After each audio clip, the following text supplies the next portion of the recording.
ഗുരുക്കന്മാർക്ക് നാം പ്രത്യേക ആദരവ് തന്നെ കൊടുത്തിരുന്നു. നാം കുഞ്ഞുനാൾ തൊട്ട് പറഞ്ഞു പഠിക്കുന്ന മാതാപിതാ ഗുരു ദൈവം എന്നാണ്.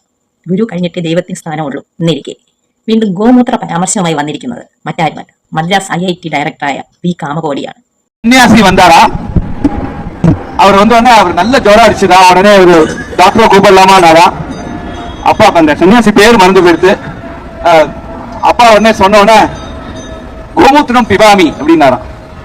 உடனே போய் அங்க மாட்டுல சிவாசானத்துல கோமூத்திரத்தை எடுத்துன்னு வந்தாராம். கடகட கடகடன்னு குடிச்சாராம்.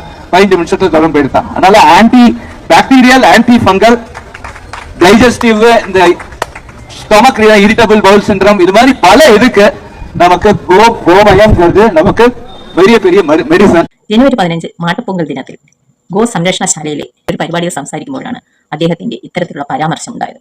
പ്രസംഗത്തിനിടെ അദ്ദേഹം പറയുകയാണ്, ഒരു നാൾ അദ്ദേഹത്തിന്റെ പിതാവിന് പനിയുണ്ടായെന്നും സന്യാസിയുടെ അടുത്ത് കൊണ്ടുപോയപ്പോൾ സന്യാസി ഗോമൂത്രം നൽകിയെന്നും അത് കുടിച്ച് 15 മിനിറ്റ് കഴിഞ്ഞപ്പോൾ അദ്ദേഹത്തിന്റെ പിതാവിന്റെ പനി പമ്പ കടന്നുവെന്നുമാണ് അദ്ദേഹത്തിന്റെ അവകാശം. അതുകൊണ്ടും അദ്ദേഹം നിർത്തുന്നില്ല. അദ്ദേഹം വീണ്ടും ഗോമൂത്രത്തിൽ ഗവേഷണം നടത്തി. ആന്റി ബാക്ടീരിയൽ, ആന്റി ഫംഗൽ എന്നീ ഗുണങ്ങളും നമ്മുടെ ഗോമൂത്രത്തിൽ ഉണ്ടത്രേ. ഇറിറ്റബിൾ ബവൽ സിൻഡ്രം പോലുള്ള അവസ്ഥകൾക്കും ഗോമൂത്രം മരുന്നായി ഉപയോഗിക്കാം. ഇതിൽ നിന്ന് ഒരു കാര്യം വ്യക്തമാണ്, എത്ര ഉന്നത വിദ്യാഭ്യാസം ഉണ്ടായിരുന്നിട്ടും ജസ്റ്റ് ഒന്ന് ചാണകത്തിൽ ചവിട്ടിക്കഴിഞ്ഞാൽ പിന്നെ സംഭവം യുഗേ യുഗേ ആയത് തന്നെ.